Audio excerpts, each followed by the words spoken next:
Our top focus this morning is on the Delhi Police Special Cell busting a Pakistan organised terror module in a joint operation with the Uttar Pradesh ATS. Police has revealed that the whole terror plot has Pakistan's imprints all over it. 6 people have been arrested, with 2 among them being trained by the Pakistan ISI. Not only that, Anis Ibrahim, the brother of Dawood Ibrahim, presently based in Pakistan, was in touch with the underworld to coordinate the whole operation. Police has now exposed a new modus operandi adopted by Pakistan's ISI that involves training radicalized Indian youth. Pakistan-trained terrorists were tasked with conducting reconnaissance of different suitable locations in Delhi and Uttar Pradesh for placing the IEDs. Now, the underworld operative Samir, who's a close contact of Anis Ibrahim, was tasked with ensuring smooth delivery of IEDs and explosives to other terrorists. Police, moreover, have also traced the money used by terrorists to Dawood's brother, who had pumped lakhs for the coordinated attacks. केंद्रीय agency से हमें एक input मिला था कि भारत के कुछ प्रमुख शहरों में कुछ आतंकी घटनाएं करने की एक साजिश हो रही है, जो कि बॉर्डर के उस पार से है। इसमें एक जब ह्यूमन और टेक्निकल इनपुट्स को एनालाइज किया गया तो देखा कि ये तो कई स्टेट्स में फैला हुआ एक काफ़ी बड़ा नेटवर्क है, और आज सुबह इसको ऑपरेशन को कंक्लूड करते हुए हमने सिमल्टेनियसली कई राज्यों में रेड करी। सबसे पहले एक महाराष्ट्र के रहने वाले समीर नाम के आदमी को गिरफ्तार करा है। इसको कोटा में एक ट्रेन में हमने गिरफ्तार करा। उसके बाद 2 आदमी दिल्ली में गिरफ्तार हुए, और इनसे जो आगे बातचीत मिली प्लस जो हमारे पास टेक्निकल इनपुट्स थे, उसके ऊपर फिर यूपी में जहां हमारे पास यूपी एटीएस का बहुत क्लोज कोऑपरेशन रहा, यूपी एटीएस के साथ मिलकर हमने 3 लोग वहां से अरेस्ट करे हैं। 2 आदमी ऐसे हैं जो कि अभी अप्रैल में यहां से मस्कट गए थे। यहां से वो बाय एयर गए और वहां से मस्कट से इनको by ship and boat Pakistan ले जाया गया। वहां ग्वादर पोर्ट के पास एक फार्म हाउस में इनको रखा गया, और जहां पर कि इनको एक्सप्लोजिव बनाने में और साथ में fire arms including AK-47 handle और फायर करने की ट्रेनिंग दी गई। ये ट्रेनिंग लगभग 15 दिन की थी, और इस ट्रेनिंग के बाद ये लोग वहां से वापस मस्कट आए। Pakistan's plot to target the Uttar Pradesh elections has now been exposed. 6 suspected terrorists have been arrested in the joint operation. Near simultaneous raids were conducted by the police in Delhi, in Uttar Pradesh, Maharashtra and Rajasthan. 3 of them were arrested from Uttar Pradesh, 1 each from Mumbai, Delhi and Kota. Now, the police has revealed that 2 of these 6 nabbed terrorists have been trained by Pakistan. The police has recovered live IEDs, ammunition as well as explosives from various locations. The police believes that the terrorists were planning to target the upcoming election rallies in Uttar Pradesh. Apart from that, upcoming festivals were also on their terror radar. UP ATS के द्वारा एक महत्वपूर्ण सफलता हासिल करते हुए ISI sponsored module को bast किया गया है तथा 3 लोगों को हिरासत में लिया गया है। ये सफलता उस समय हासिल हुई जब 4 जनपदों में एक साथ रेड की गई। ये जनपद लखनऊ, रायबरेली, प्रतापगढ़ तथा प्रयागराज हैं। Focusing on the Uttar Pradesh elections, Ayodhya has clearly become the epicenter. After Asaduddin Owaisi, it was the turn of the Aam Aadmi Party that took out a massive Tiranga Yatra in the holy city. AAP leader and Delhi's Deputy Chief Minister Manish Sisodia also visited Ram Lalla and Hanumangadi Temple as he promised Hindutva with a difference.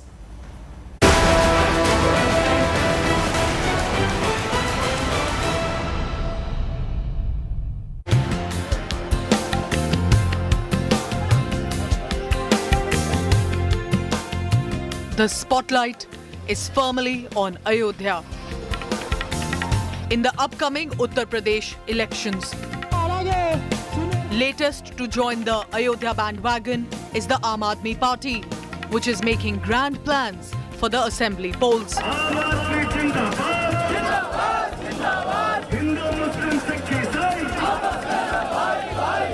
Aam Aadmi Party took out a Tiranga Yatra in the holy town on Tuesday. One in the long series of yatras it has embarked upon. Large number of Aam Aadmi Party workers have gathered at this particular place, and from this place they will move to the Gandhi Park, Gulab Badi place to Gandhi Park. As you can see, the members, the workers of Aam Aadmi Party reciting Bharat Mata Ki Jai and other slogans in favor of nationalism, and a national flag in their hands and the cap of Aam Aadmi Party on their head. With this yatra, Aam Aadmi Party has signalled its beginning in the elections of Uttar Pradesh.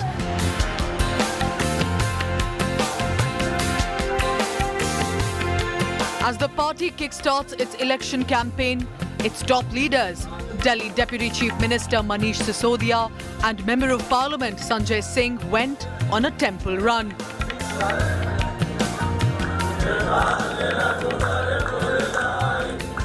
Donning traditional gear and chanting prayers.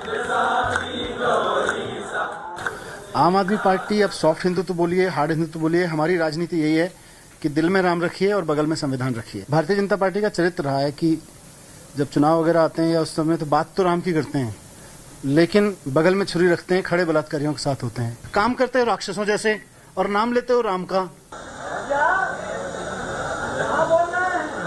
The AAP leader's Ayodhya visit was full of political overtones. मुझे तो नहीं लगता कि कहीं खतरा है। वो योगी जी के मित्र हैं अच्छे, उनकी योगी जी की एक जुगलबंदी चलती रहती है, नूरा कुश्ती चलती रहती है, दिखाने के लिए लड़ते रहते हैं, अंदर पीछे सेटिंग करते रहते हैं। The Bharatiya Janata Party, which is taking credit for the Ram temple construction in Ayodhya, is not impressed with AAP's sudden foray. Manish Sisodia और संजय सिंह कालनेमी और मारिच की तरह उत्तर प्रदेश की जनता को ठगने के लिए मंदिर मंदिर घूम रहे हैं और तिरंगा यात्रा और संकल्प यात्रा निकालने की बात कर रहे हैं, लेकिन उत्तर प्रदेश की जनता योगी आदित्यनाथ की सरकार के साथ है। The political temperature is definitely rising in Uttar Pradesh, and Ayodhya has become the epicenter of it. A few days ago, the AIMIM's Asaduddin Owaisi, during his visit to the town, referred to Ayodhya as Faizabad, the erstwhile name of the municipal district. बोलना शुरू कर दिए कि ओवैसी अयोध्या को नहीं जा रहे हैं। ओवैसी अयोध्या का नाम नहीं लेते हैं। मैंने कहा भाई साहब, अयोध्या भी भारत में है, फैजाबाद भी भारत में है और ओवैसी भी भारत में है। So from Abba Jan Barbs to Ram Temple to the allegations of appeasement politics, in Uttar Pradesh, the great vote hunt is well and truly on. With Samarth in Ayodhya, Bureau Report, India Today. So you're seeing all of this politics heating up in Uttar Pradesh. The issues of the common man is getting drowned out. One such issue is the viral fever that's raging across the state of Uttar Pradesh. It's killed nearly 100 people. Many more are struggling right now to get treatment. Here's a ground report from a village where families are forced to actually mortgage their land holdings to get basic treatment for their children.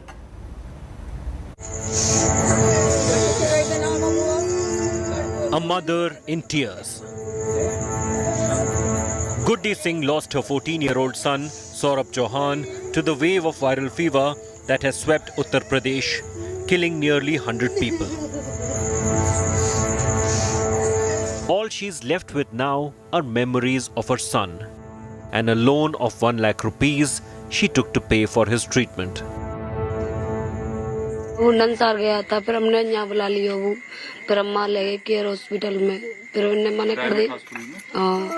फिर GR में ले गए, फिर खत्म हो गया। मंगलसूत्र वगैरह हैं और चूड़ी पूड़ी अंगूठी वगैरह हैं, ये भी छोटे मोटे जेवरात होते हैं, अपने को रख के अपना इलाज करवाया बच्चे का। At least 10 children have died of viral fever in Mathura's Koh village, where Saurabh's family lives. There are many like Guddi in Mathura who have mortgaged their land to get the best treatment for their loved ones. Emergency में लेना पड़ा, घर पे पैसा था नहीं, मजदूर आदमी है पहली बात तो इसलिए सरकारी में कोई सुविधा मिल रही नहीं है, तो प्राइवेटों को देखने के लिए वगैरह जो है लोन वगैरह लेना पड़ा। At least 15 members of Harishankar's family got sick in the outbreak. His 8-year-old son wasn't lucky as others. He succumbed. बच्चे बुखार आया है सर, बच्चे दिखा के लाया हूँ, फिर सुबह ले गए उनको तो भगे, तो यहाँ तो ले गया हूँ, रास्ता में प्राण छोड़ रहा हूँ, हॉस्पिटल तक नहीं पहुँच पाया। एक घर में थे 15-16 लोग हैं हम। इन सबका इलाज कहाँ सरकारी में कराया आपने? सर प्राइवेट में करवाया है, सरकारी में कोई सुनवाई नहीं होती है, तो क्या करें sir. The sad state of affairs is best captured by this viral image of a desperate father falling at the feet of Mathura Chief Medical Officer Rachna Gupta. The whole health infrastructure is overwhelmed. This medical camp is a 24/7 facility which has been put in place after the dengue outbreak. There's a notice आवश्यक परिस्थिति में ambulance चालक को इस number पर बात करे. So if one needs ambulance, then they have put a emergency number. There's one bulb for the lighting of the entire place. यहाँ से खाली आए मरीज रेफर कर देते माजा स्वर्ण जयंती और माजा माठोरी केडी। ये चारपाई भी आप लोग खुद लगाएं? हाँ हमारी खुद सब। The authorities, however, seem to be living in denial. वो गांव में 8-10 बच्चों की डेथ हुई थी और उनका समय रहते उपचार कर दिया गया था। एक अस्थायी अस्पताल भी बनाया गया था। इसकी वजह से महामारी पर तुरंत ही काबू कर लिया गया। This darkness is the state of Koh village in Mathura. The villagers here, several families have mortgaged their properties, have mortgaged their jewelry just to make sure that their loved ones, their children get proper treatment in the private hospitals. They say that they do not believe or trust the government medical facilities. With video journalist Parmendra Sharma, this is Amit Bhardwaj in Mathura for India Today.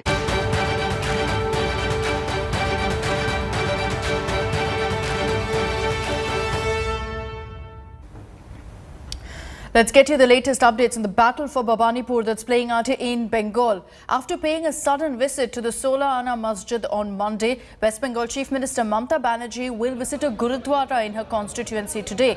Didi will be interacting with leaders and representatives of the Sikh community ahead of the by-polls that's slated to happen on September 30th in a bid to woo the non-Bengali voters in the area.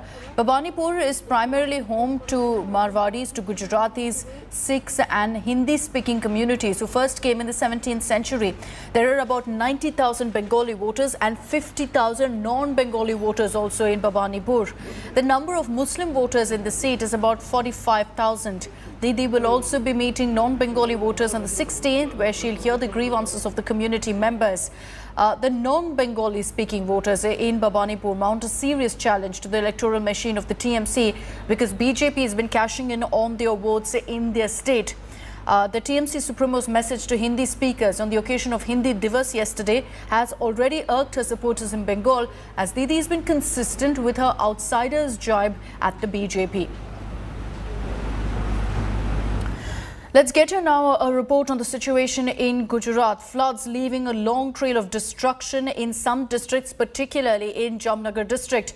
Water is receding, but the real extent of damage suffered is visible now. Here's a ground report filed by my colleague Vidya.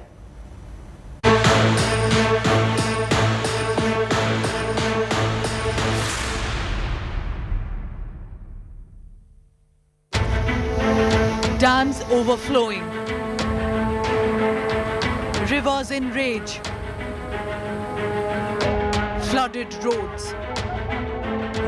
Dramatic rescue operations. Past few days have been extremely testing for the people in Jamnagar district. And these images tell the story of the havoc that the flood have left behind.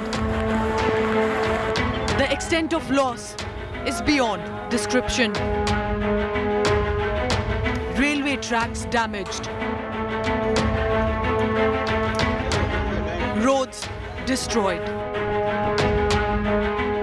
there's a river called Ruparel which just passes by this village, and because of the water inundation in that river, the entire water level had risen, and because of this, that the entire Ekimrana village got flooded. As flood waters slowly subside, the villagers say they are left to fend for themselves. पानी निकल गया, पानी निकल गया, बधाने अनाज पलटी किया है, अनाज पूरा खराब थे, खाने पीने के लिए कुछ नहीं हम पास।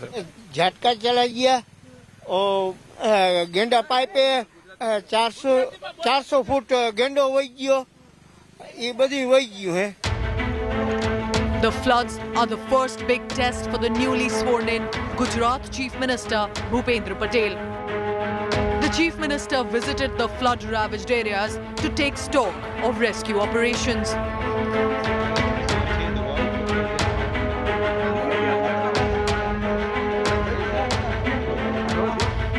For 55-year-old cloth merchant Kader Abdul Ghaffar, the future is not looking bright. His goods have been completely destroyed by the flood water. कितना नुकसान हुआ होगा? 2 लाख अंदाज। 2 लाख के आसपास। अभी ये साड़ियों का ये सब जो आप बिजनेस करते क्या करोगे आप? अभी आधा कीमत में बेचना पड़ेगा, नहीं तो जो चलेगा तो सही, नहीं तो ऐसे ही बस। ये सबको धो के आप जो चलेगा तो सही आधा कीमत में, नहीं तो ऐसे ही बस। Like Kader Abdul, many other families are facing a similar predicament. आज कोई बिजली है नहीं, कल सुबह से ही बिजली चली गई है, अब तक अजी आई नहीं है। और खाना वाना जो आपके अनाज वनाज रखा था वो भी बर्बाद हो गया? वो सब कुछ चला गया। In Gujarat's hour of crisis, the Indian Air Force's help proved crucial. Helicopters were called in to rescue those marooned in far-flung villages. The people of Jamnagar are hopeful that the worst of the flood is now over. Gujarat has received 15% of its seasonal rain in just the last 1 week. The Met Department has now warned of more rainfall this week. With Vidya in Jamnagar, Bureau Report, India Today. Let's start your day off on the right note by getting you a good news story as well. This time our report is from a remote village in Bihar where a Hindu neighborhood has taken up the task of preserving a 200-year-old mosque. A message of harmony in these times of discord. Take a look. In an increasingly polarized world, a village in Bihar's Nalanda is a textbook example of liberalism and open-mindedness. Madhi, a small village in Nalanda, no longer has any Muslim residents. But the villagers are preserving a 200-year-old mosque and even keeping it functional. There is no Maulvi to perform the azan call. Still, the azan is being played 5 times a day with a recording on a pen drive. मुसलमानों का यहाँ से plan हो गया, अभी कोई भी यहाँ मुस्लिम नहीं रहते हैं, तो हिंदू लोग ही इस पूरे प्रांगण का देखरेख करते हैं और हिंदू को तो आता नहीं अजान देना, इसलिए मोरी काट के तो ही इनका अजान किया जाता है। The village used to have a sizable Muslim population, but people gradually migrated to cities in search of job. Today, the mosque is considered a holy charm. If there is an auspicious occasion, everybody in Madhi stops by at the mosque to pay their respect. As they go about their simple way of life, the people of Madhi are a striking model of what communal harmony really means. Bureau Report, India Today. And that's all we have time for in this edition of First Up. Thank you for watching. Have a great day and stay tuned to us here on India Today. I'll continue getting you the latest news and updates over the next few hours.